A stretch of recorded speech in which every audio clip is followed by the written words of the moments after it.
Lepo pozdravljeni. A ste šli po lokalki ali po avtocesti? Kaj pa kaj krožišča?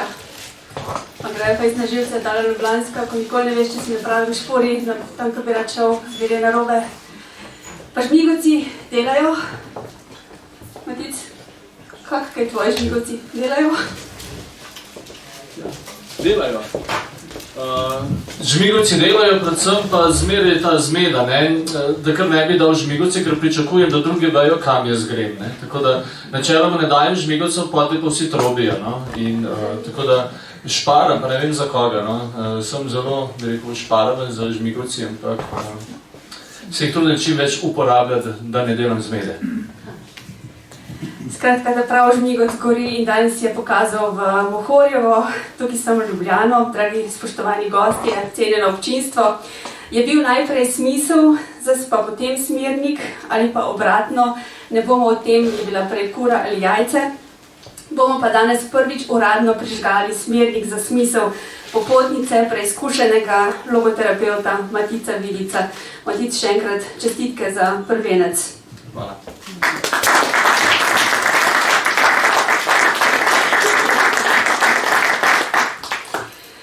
Mnogi ga poznate, za tiste, ki ga ne, bi pa zdaj lahko prebrali njegov življenjepis. Ampak ga ne bom. K mikrofonu namreč vabim enega izmed junakov iz knjige, Matičevega nekdanjega soborca v uniformi dobrega prijatelja. Z nami je Mihaj Novak, ki nam bo tudi na presenečenje našega osrednjega gosta iz prve roke povedal, kdo pravzaprav je Matic. To bo presenečenje. A tako je strah? Ja. Zdaj, imel sem enih velikih dobrih idej, Matic, kaj vse povedati, ampak ne bom. Bom prijazen. Saška, koga smo že rekli, da predstavim gosta? 5 samostanikov pa anekdota. 5 samostanikov pa anekdota, okej. Najprej moram povedati, da Matic ni svetnik. Ne še. Trud se dobro, ni pa še, ima svoje muhe, normalno, koliko jih imamo vsi.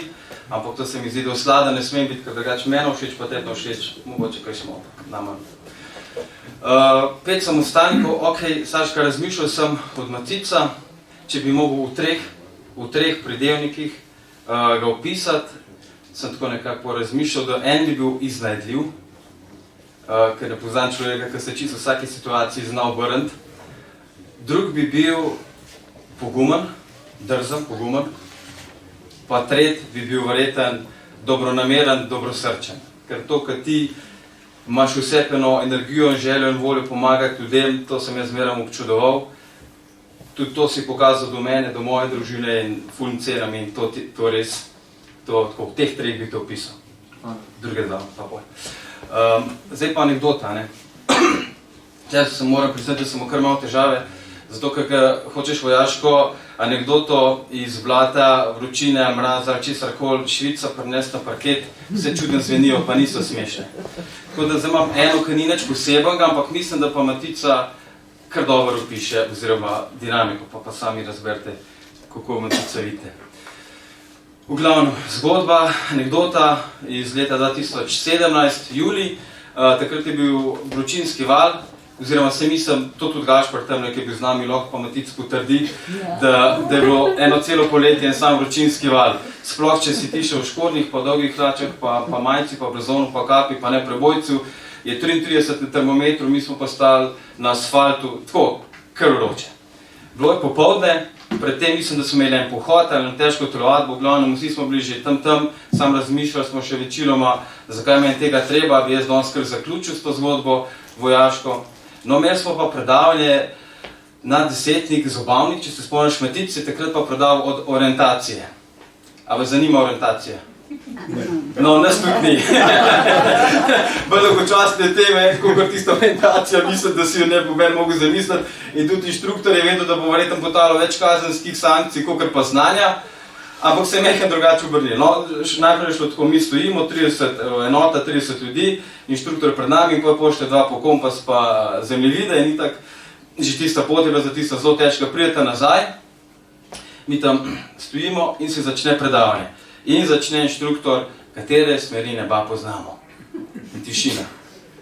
In potem pravim, alo kjes, sever, jug, vzhod, zahod. To je Matic. Ok, ja, dobro, inštitut je malo čuden, pa prav, v redu, kaj so osnovna navodila pri branju karte? Prav Matic. Najprej treba poravnati karto, sever karte, severno zemljevido. Ja, zemljevidom. Ja, bravo. Naprej, kaj bilo že naprej? Ja, kaj pomeni razmer 1:50? Lahko je. To pomeni 1 cm na zemljevidu, pomeni 500 metrov na realnih. Kaj pomeni 1:50? Še vem. 1 cm na zemljevidu pomeni 250 metrov. In pa kar Matic sem rekel, Miha, kaj pomeni 1:100? In pa sem jaz mogel začeti sodelovati in vsi smo začeli sodelovati. In pa šel naprej in smo mogli računati. In to še ni bilo konc. Pa bilo, kaj so že tele na zemljevidu za višino? Plastice iz hipsa, ja. Kaj pa pomenijo tele plastice iz hipse? Pa prav Matic, kažejo nadmorsko višino. Ok, kaj pa pomeni, če so zelo skupaj? Pa prav Matic, to pomeni, da so položne. Pa prav narobe, to pomeni, da je fest strmo. Prav Matic Vidic, hvala gospod inštruktor, da ste me naučil. Tako da, zdaj si predstavljajte, Matic Vidic je v parih minutah požgal celo enoto, da smo iz enega najbolj dolgočasnega morečega bedastega predavanja na asfaltu dobili eno najboljših zgodb po tistem predavanju, ko smo se tisti, ki smo dojeli Matica, režali od zadaj konoci, ampak zelo potih, da nas ni inštruktori videl, nekateri drugi so začeli sodelovati, inštruktori pa do konca ni bilo 5% jasen, kaj se nikar zgodilo. Napol smo imeli še tiste, se spomniš, čipe, da smo se šli po vojašnic učipirati in to bi en boljših dni, ki ga je pač Matic naredil. Tako da s to zgodbo bi jaz predstavil Matica. Se mi zdi, da tudi knjigo sem prebral. Si? Ja, sem. In je zelo dobra, vesel sem. Čeprav te poznam, mi je bilo zelo zanimivo in zelo lepo si not stvari napisal. Lepo, da si bil potrpežljiv, ker ponovadi na hitro razložiš, tukaj pa je potreba nekaj nadalj. Ampak tako me je tudi presenetila, pa sem rekel, ta zgodba ima s to knjigo Matičevo zgodbo veliko skupnega, da zna dogodke v življenju, ki bi mogli biti turobni, ki bi mogli iz njegove zgodbe, sem jaz rekel, to bo ven, logično bi bilo, da bi prišel ven nek posameznik podrt, s težko zgodbo, predvsem bi se zadeval vlogo žrtve, je pa čisto druga oseba. Tako da, evo, to je to Matic, pa koga še podpisal.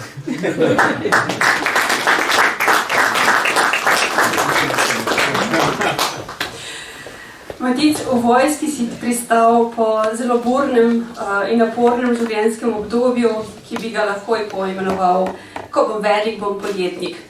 Kaj vse si ti pravzaprav nameraval v življenju postati? Nameraval sem najprej postati avtoprevoznik, mislim, da bi vozil tovornjak, no to je bil kot majhen pote, agronom, da bi skrbel za kmete. Druga stvar je bila potem pa že, da bom duhovnik. Ko sem videl, da ne bo šlo po tej poti, sem potem imel željo postati politik, potem podjetnik. Pristal sem pa v vojski, nekaj, kar nisem nikoli zares spoštoval in ljubil in si mi nečesa želel. Tako da pa se vidi tukaj, da ni vse zmeraj v naših rokah, da je dejansko zelo malo v naših rokah. Tako da veliko sem imel ambicij. Želel sem postati župan, želel sem postati predsednik vlade, vse to, bil sem že kandidat za župana. Je bilo že zmeraj vse blizu, ampak zmeraj na koncu vse podrlo. Na koncu vse padlo, da je lahko prišlo do nečesa lepšega. Tukaj imam tudi mojega prijatelja Tomaža Stritarja, ki smo tudi oba dva večkrat se drugega potolažila, pa se nama bo ratalo, pa se bo šlo gor, dol. Tako da je res sem izkusil, bi rekel, vrhove, kot pohodnik, vse vrhove in tudi vse doline in vse padce, kateri so. Tako da sem pa zdaj zelo zadovoljen tle, kjer sem.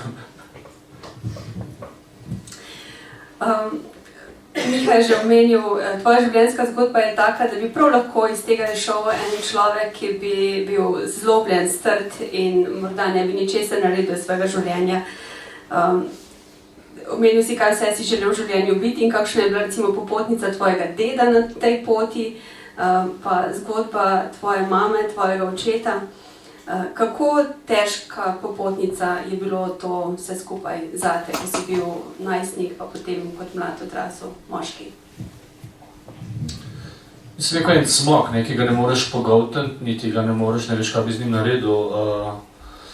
Te tišči, in ne veš točno, kako bi se rokoval s tem, ampak veš pa, da veš pa, imaš pa vero, no, večkrat, mislim, edino, kar me je vedno rešilo, bila ta vera, da sem obvarovan, da na koncu bo vse v redu, da nekdo me neizmerno ljubi in da si nekdo želi, da mi uspe. In to mi je bilo ta občutek zavedanja, da je nekdo nad mano, ki me vodi, ki me ljubi, bil zadosten.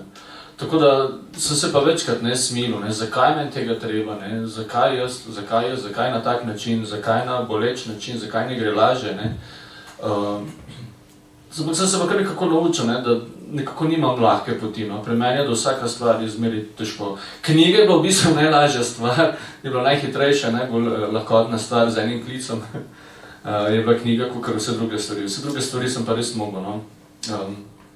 Pa vse po ta dolgi poti. Tudi tukaj, da vseh spoznanj, nisem prišel preko učbenikov, pa preko pripovedovanj, ampak preko doživeti na lastni koži. V knjigi spoznamo tudi sestro Pijo. Maticko ti Nuna reče, da bo molila zate, si misliš, vse kaj pa ne drugega dela. Kako se nekaj normalnega spremeni v nekaj presenetljivega, presunljivega, kdaj si odkril čudežno moč molitve?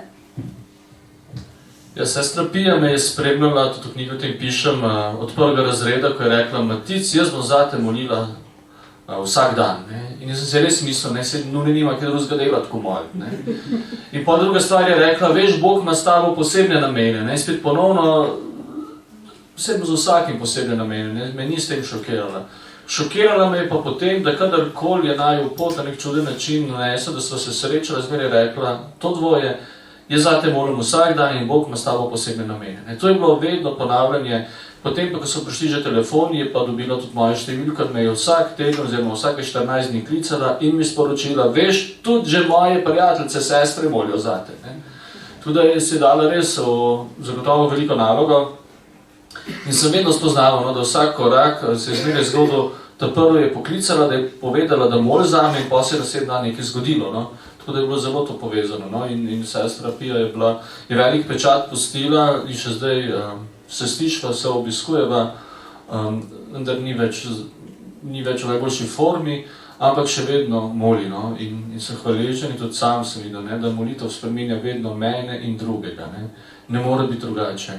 Zato pravim, zmeraj molite, ravno včeraj me je ena gospa klicala, oziroma danes, in je imela take velike, velike težave, pa še večje, pa ko si predstavljate, velike je imela še večje.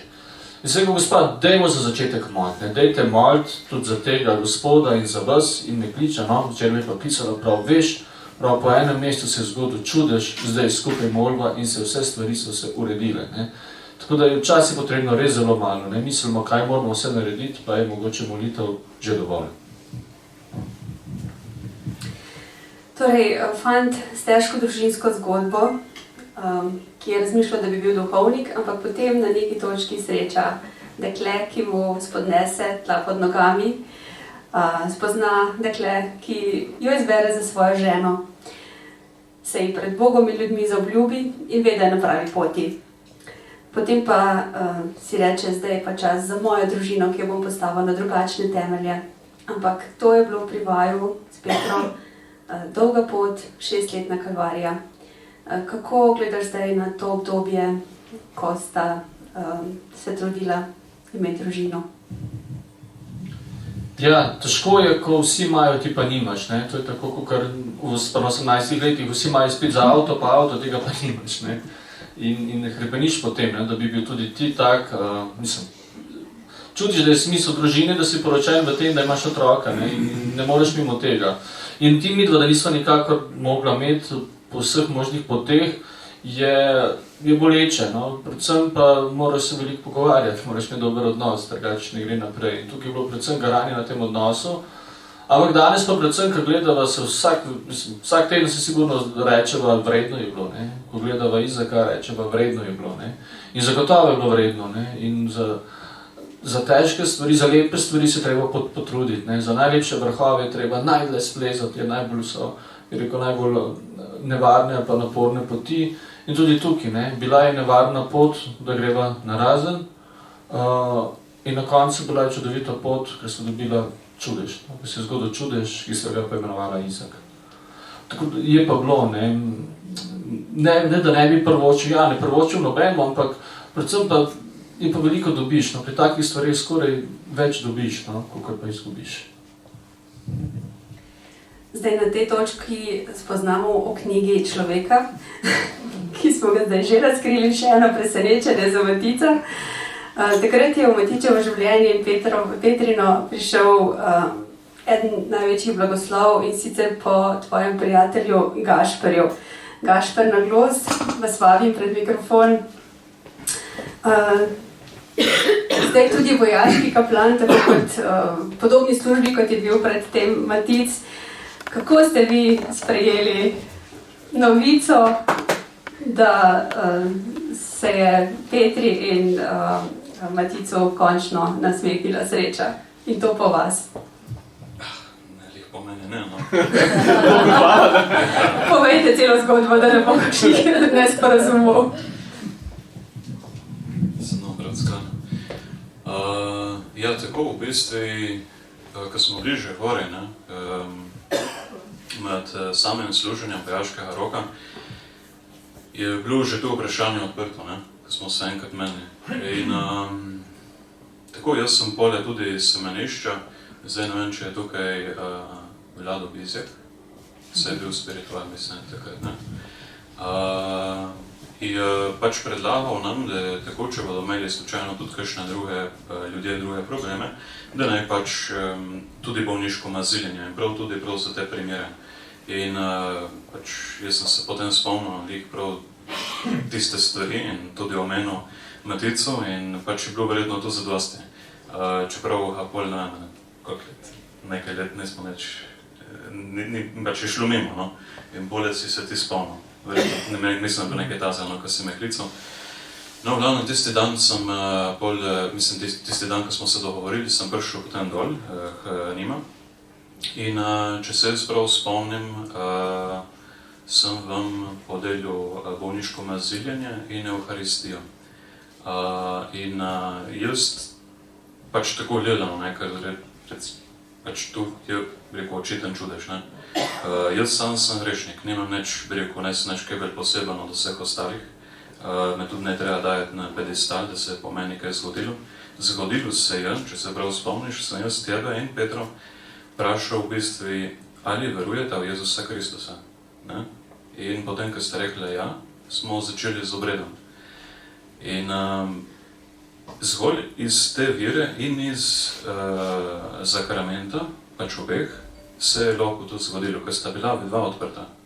Pač jaz sem samo posrednik, nisem nič, to bi lahko vsak duhovnik, vsak škof to naredil, ne, ni, rekel, jaz sem tam dobil potem tudi potrditev, da je Bog še zmeraj z mano, čeprav sem grešnik, in pač, da deluje, rekel, po zarjavelih, uničenih žlebovih, ne, ker enkrat je mati Tereza rekla, da smo kot žlebovi, ki pač usmerjamo pač deževnico v tla, ne, pa kamorkoli.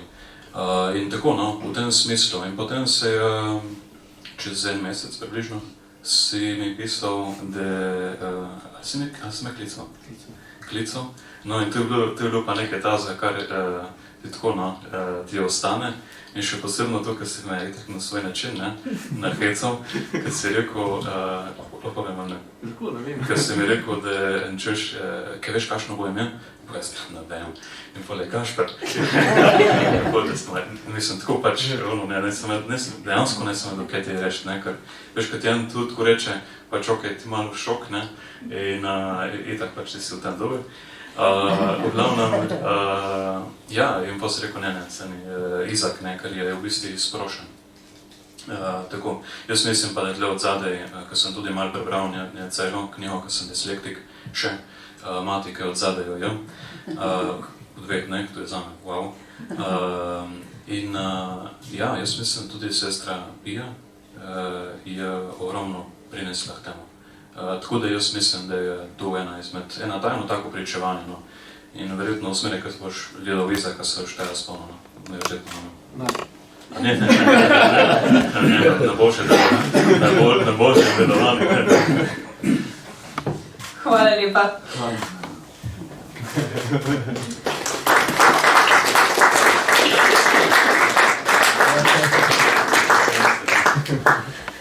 In hvala lepa, ker s takimi pričevanji nas bogatita in dajeta upanje tudi vsem tistim, ki so mogoče podobnih ali kakšnih takšnih stiskah.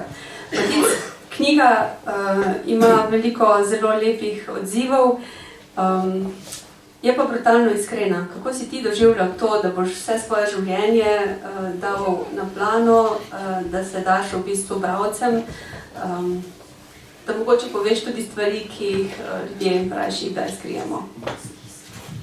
Naj tukaj povem, da je urednica bila Saška in to pisanje je na tak način bilo, no, da sem napisal in dal pregled in je pa dala odziv na ta pregled.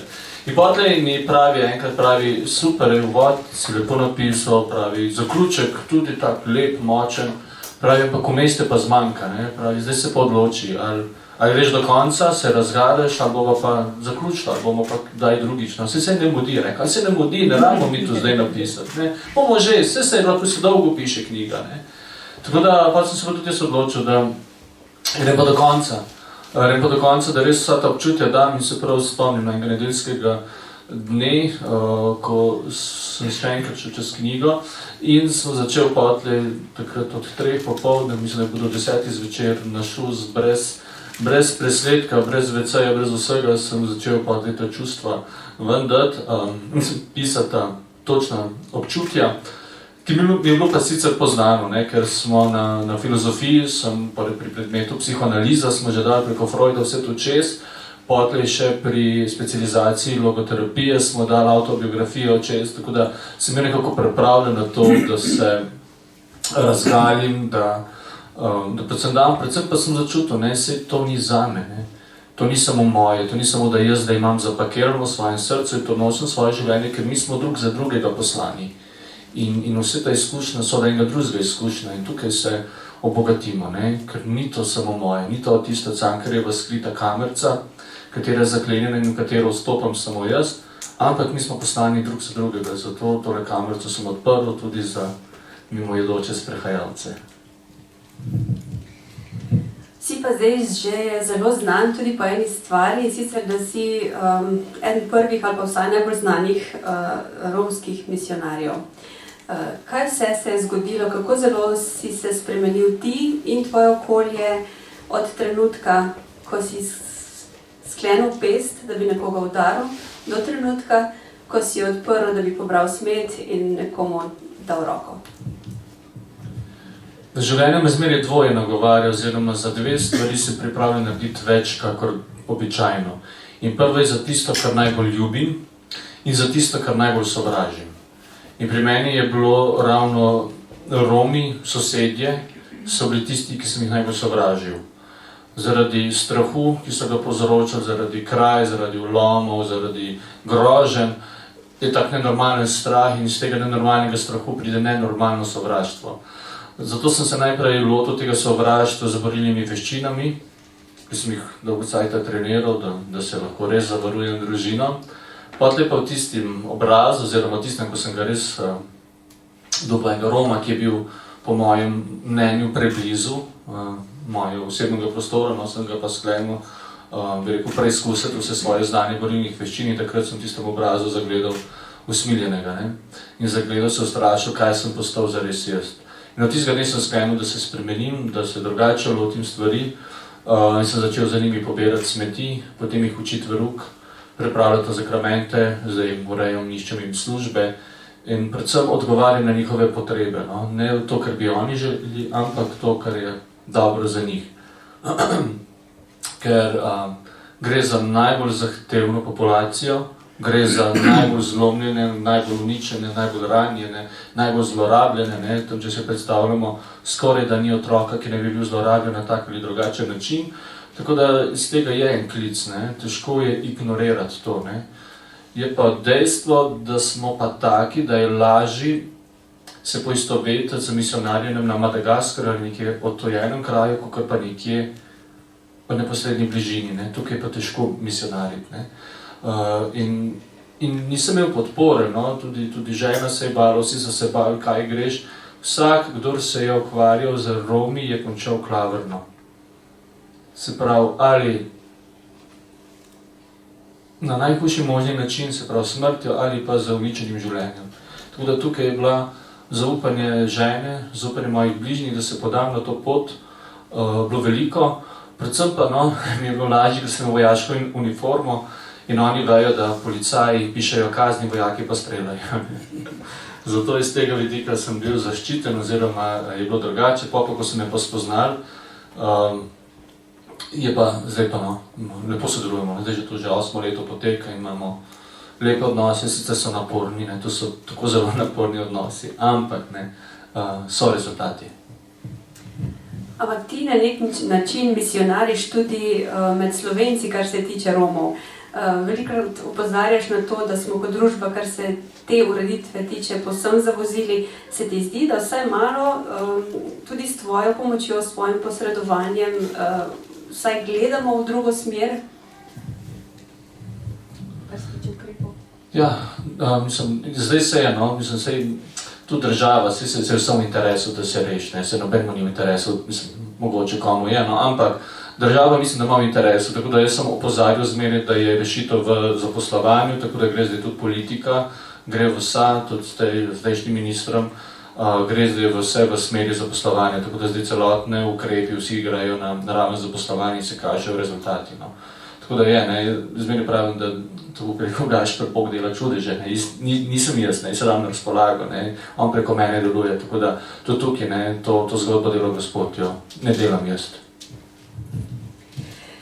Matic pravi, da so na nek način tudi Romi, poleg sestre Pije, njegove žene Petre in nekdanjega novomeškega škofa pa še marsikoga zaslužili, da je danes diakon.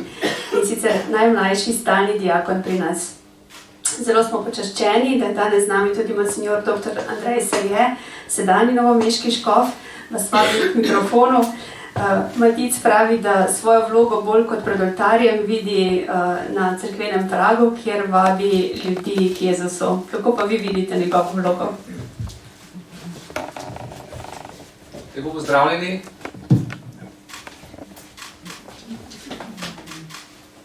Čestitke za knjigo. Naj povem na začetku, da v zadnjih časih sem Matica bolj malo videl in sem se spraševal, kaj se pa pravzaprav dogaja. In potem, ko sem pa zvedel to novico, da je knjiga, sem rekel, najbrž se pa usedel za mizo in cele noči in dneve sem piše. Ja, tako jaz sem Matica posvetil diakona, kmalu potem, ko sem prišel v Novo mesto. In kako vidim Matica, pri oltarju sem mu mogel še kaj naučiti, tako malo sem ga že okregal, ne parkrat, ampak zunaj se pa boljše znajde, ja, tako kot je vprašanje. Zunaj se boljše znajde in nekaj časa sem z Maticem preživela skupaj tako na kakšni slovesnosti, nekaj časa pa tudi na kolesu. Tudi enkrat sva se tam po Vipavski dolini vozila in sva ene 3-krat zašla, tako da sem se jaz kar razjezil, sem rekel, veš kaj, nadškof Šuštar je rekel meni, ko sem zgrešil, to ni jamnik je šel ponavadi prej pogledat, ne. Ti si vojak, zdaj in me peleš le po nekih poteh, ki si ti že hodil in zdaj 3-krat sem poskušala obrek in vsakič bilo narobe, ne. Tako da sem potem našla in kar sem hotel povedati je to, da je resnično, kot je bilo rečeno, vztrajen. Pred par dnevi smo bili v Mirni Peči, je bila otvoritev muzeja Toneta Pavčka, da vsi poznate, ne, našega rojaka, Mirno Pečavna, kjer sem tudi jaz doma. In on je tudi med mnogimi lepimi pesmi tudi napisano pesem, pravi, vsak človek je čuden svet. Svetav, zvedav, ne vem kakšen še vse in potem kamorkoli že gre, vedno in vsakič mora začeti znova. To je pesem v zvezdah in nisem malo sebe interpretiral po svoje. In Matic, kot smo slišali, je takšen. Se pravi, začne znova, išče možnosti, se ne ustavi. V knjigi pravi, da je žena Petra rekla, da je malo frfrast. Mogoče je res tako malo, ampak je pa zelo iskren, zelo iskriv, zelo neposreden in to, kot vidimo, zelo nagovori vse ljudi. In To je izjemna stvar tudi, da je šel med Rome. Tudi sam sem šel enkrat, ko smo šla s kolesom tam mimo Novega mesta in on zapelje direkt v romsko naselje. Najprej najo psi obkrožijo, enih 30 psov, ne, potem vsi cigani ven pridejo, mene strah rata, kaj bo zdaj prav, vse bo v redu. Ne.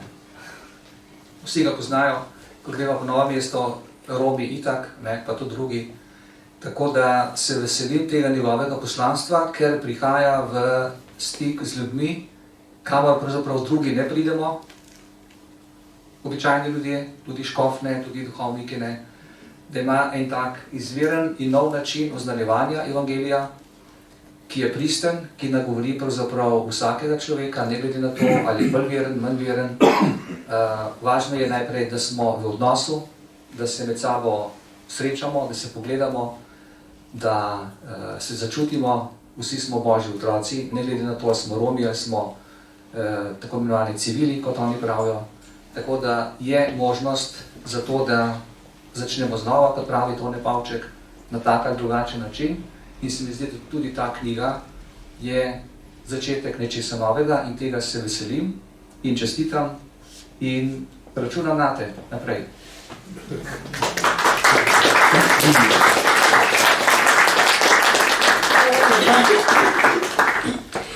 Lahko bi rekli, da je tole ena taka moška knjiga. Ravno prav jedrnata, barljiva, polna akcije, brez pretiranega balasta, naslovnica iz ceste, izza volana, malo vojaška, skratka pisana na moško dušo. Ampak Matic tudi med moškimi pogovori orje ledino. Pred njim si namreč nismo predstavljali, da bi dva moška hodila po Sloveniji iz polne dvorane v polno dvorano in debatirala o zadevah, kot je osebna vera. Gospod Pavle Ravnohrib, kako je z Maticem vandrati po Sloveniji in kako je z njim debatirati o pomembnih rečeh?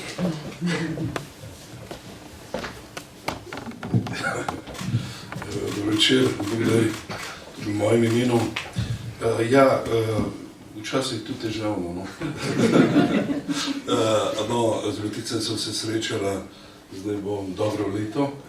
Jaz sem sicer mislil, da je bilo to 20. januarja, ampak Matic je zdaj trdno prepričan, da je bilo 19. januarja, zato ker je pač to en datum, ki je krut in pa posegel njegovo življenje. Tako da jaz teh stvari, kar smo danes slišali, že veliko vem, razen to, da je bilo gospoda Škofa strah psov v naselju, tega ni spovedal.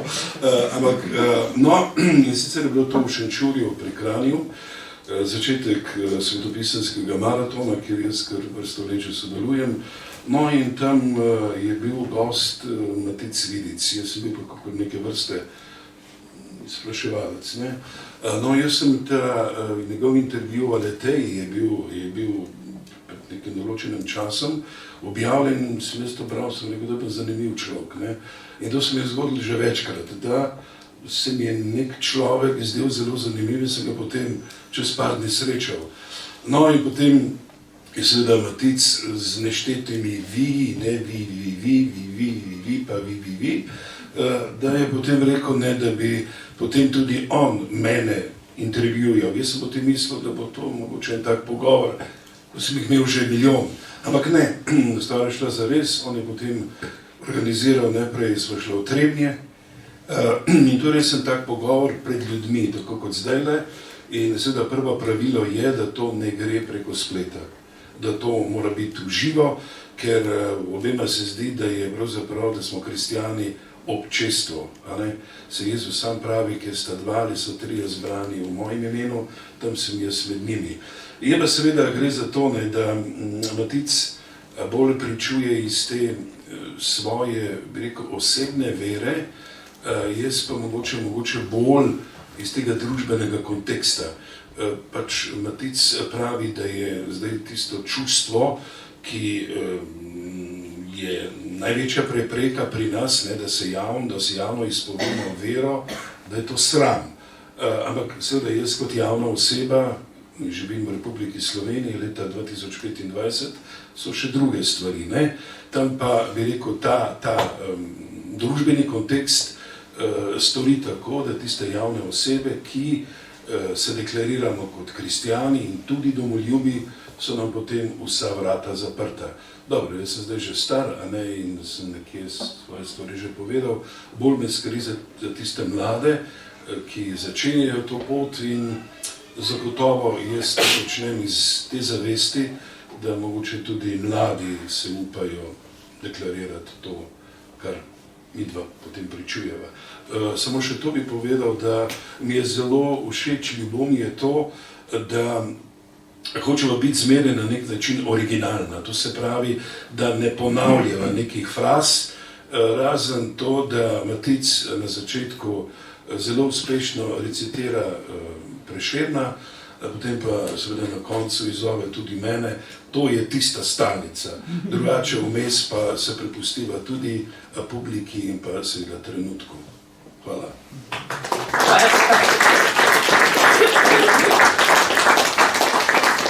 Ne vem, če smo to načrtovali, da se nam je kar nekako zgodilo. Danes je en poseben datum. Namreč podnaslov knjige piše Popotnice preizkušenega logoterapeuta. Danes bi Viktor Frankl praznoval 120. rojstni dan. Malo prej je bil z nami tudi Martin Lisec, predsednik Slovenskega društva Logos, ki danes praznuje 60. rojstni dan. Žal je moral že oditi, ampak zanimiva naključja. Matic, ti si se zelo zgodaj začel spraševati o smislu, študiral si filozofijo, teologijo, potem pa ti je tast podaril eno knjigo, ki ti je vse skoščke zložila skupaj. Ima knjiga res tako čudežno moč? Ja, pri meni je vsekakor imela. Študij teologije in filozofije je bil zanimiv, globok, ampak končal sem ga še z večjimi vprašanji, še z večjimi neodgovorjenimi vprašanji, predvsem iskalno nekako nisem najdel nekaj, da bi povezal. Jaz sem zmeraj težnjo, da bi povezal teologijo in filozofijo, zato sem bil všeč, najbolj eksistencialni, oziroma sploh Zorgan Kierkegaard mi je bil tako zelo všeč, ker je vedno vključeval še nekaj več. No? In jaz sem vedno iskal nekaj več. In na koncu je, ravno sem v katalogu, v vašem katalogu Celjskem Mohorju nekaj zasledil in katole kljub vsemu reči življenju da, in sem prebral opis in sem rekel, to bi pa znalo biti to. In sem predlagal tastu, jaz sem tak na humoren način zmeraj izzovem, sem rekel, sigurno si mi želel kaj kupiti, ne? In jaz mislim, da je bila ta knjiga čudovita darilo, ne, za Božič, no. In mi je res tast mi je to kupil in nevedene hote mi je ta knjiga spremenila življenje, s tem, da sem zdaj logoterapeut, da delam čez druge stvari, ko sem jih prej delal, in kaj lahko ena knjiga naredi, ne. Zato je nevarno brati knjige, ne, ker lahko spreminjajo življenje, ne. Tako da me je res govorila, no, Viktor Frankl, tako na neposreden način, predvsem pa mi je pri njemu všeč ta avtentičnost.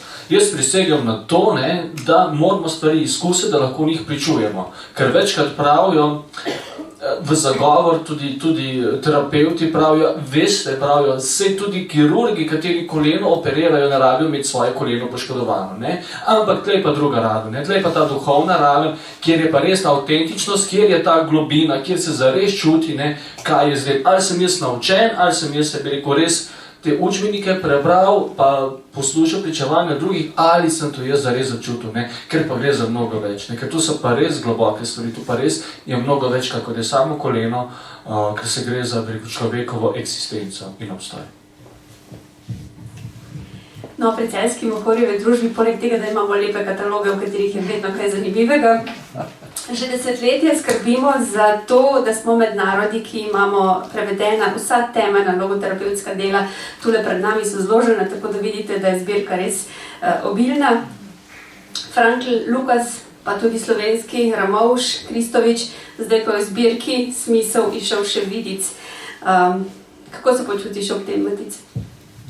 Ta je novica, da je bila knjiga izbrana, da pristane v zbirki Smisel, je bila skoraj lepša novica, kot to, da je knjiga narejena, no. Tako da dalo je knjigi poseben pečat, zdaj knjiga ni samo zgodba, ampak je mnogo več, ne. Je postala res popotnica, ki kaže pot, je postala tista, ki ima neko težo, no, ki rečemo, ne. Veste, te besede, ki govorim danes, so mnogo teže, kot če bi iste besede govoril 10 let nazaj, ko nisem bil ne dijak, ne terapeut, ne česarkoli, ne. In s tem, da je prišla v zbirko Smisel, je postala ta knjiga bolj samozavestna. bolj postala, bi rekel, nastopaška, predvsem pa bolj prepričljiva. No. Zato sem hvaležen založbi, predvsem pa tudi uredniku, gospodu Ramovšu, da jo je prepoznal, kajti nisem si niti hotel želeti to, ker sem si predstavil, da to je pa res prevelik zalogaj, da bi knjiga pristala v tej zbirki. In dr. Jože Ramovš je tudi vesel, da je knjiga na tak način prinesla logoterapijo med ljudi, oziroma da implicira to filozofijo tako avtentično in učinkovito. Pa vas vabim k besedi, kako vi vidite Matičevo delo, njegovo poslanstvo v logoterapiji in tudi z vidika pastoralne logoterapije. Ja, zelo veselo, sem jo zelo vesel. Tako da tukaj ni kaj več reči. Če bi pa v knjigi rekel, ki sem je prebral, tudi zdaj sem prebral jo, ko je že tako tiskane, ne samo prej, koliko sem. Bi pa rekel, da sem se pred njo ustavil. Če bi bila to, Matic si filozof, če bi bila o filozofiji, bi bila za debato. Veste, o njej komod govoril ali pa debatiral. Jaz nisem pristaš nikoli bil idealizma, ti ga hvališ noter, jaz zame pa to od začetka do konca strup, ki ljudi napihuje v samozadostnost. Če bi bila knjiga recimo teološka, tudi sem teolog, na teološki fakulteti sem pred 40 leti pri krasnih profesorjih študiral ob delu, ob službi in tako naprej. Potem bi debatirala, ker teologija je danes zelo na prepihu, ne samo po drugem Vatikanskem koncilu, ampak predvsem v tej sekularizirani Evropi in vzrok za sekularizacijo je veliko vzrokov, morda je glavni vzrok bila teologija, ki ni odgovarjala času, mislila pa je, da Boga bolj pozna, kot Bog sebe pozna, da tako malo se pohecam na robu bogokletnega. Ampak ni knjiga, ni filozofija, ni teologija. Če bi bila pa logoterapija sama, potem pa seveda bi midva lahko šla na kosilo ali karkoli, pa tukaj bi lahko o njej govorili ob taki zbirki, ki jih ima Slovenija. Malo narodov je, ki imajo to klasične logoterapije. Frankla, Lukasova in tako naprej, pa tudi drugih prevedenih v slovenščino, seveda zasluga to Mohorjeve že od leta 83, to se pravi, da je 40 let minilo, kar je začela prevajati in sicer kakovostne knjige. Ko sva se s Franklom pogovarjala,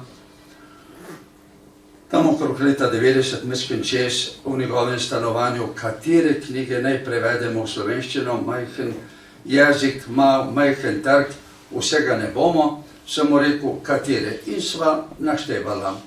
On je našteval. In sva prišla do 4-5, to je končano.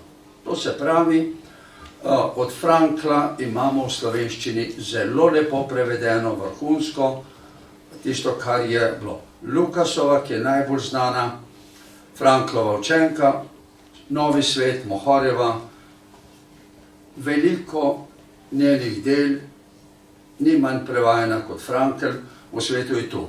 In še drugi, tuji in domači. Tako da v logoterapiji bi lahko, vendar pa knjiga ni logoterapevtska, zato ni za debato in ni za govor. Knjiga je osebna izkušnja. Osebna izkušnja je pa sveta. Tisto, kar je človek, je njegova izkušnja, ne njegovo znanje. Ampak tudi znanje prevedeno v izkušnjo, tukaj pa ni debate. Kdor debatira o izkušnji drugega, ga poskuša nadmodrovati. Jaz ne.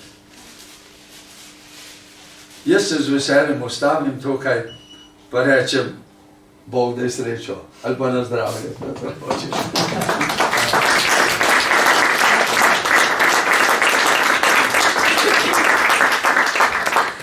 Matic, to je zdaj taka točka izhodiščna, oziroma lahko tudi zaključna v smislu To je knjiga, o kateri bomo še veliko govorili, se še ob njej srečevali, delili tvoje izkušnje. Za danes pa hvala za to izkušnjo, za možnost ustvarjanja te knjige s teboj. Izvrstna izkušnja je bila.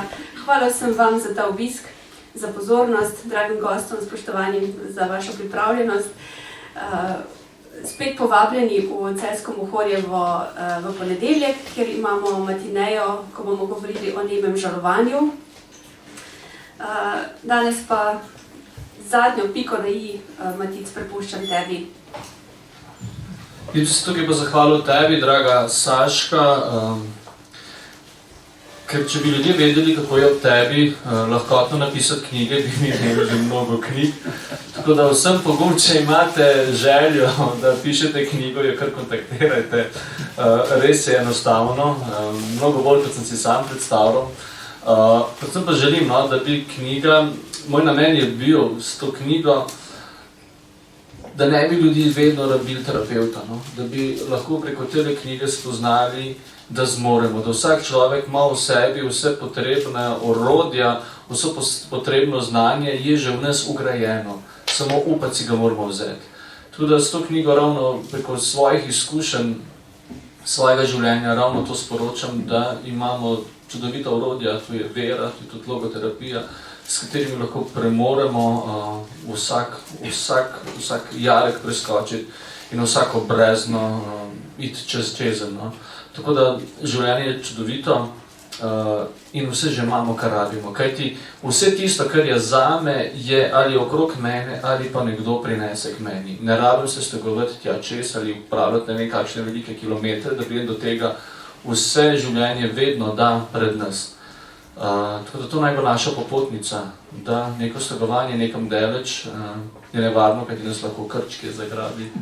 Tako da vse je že okrog nas.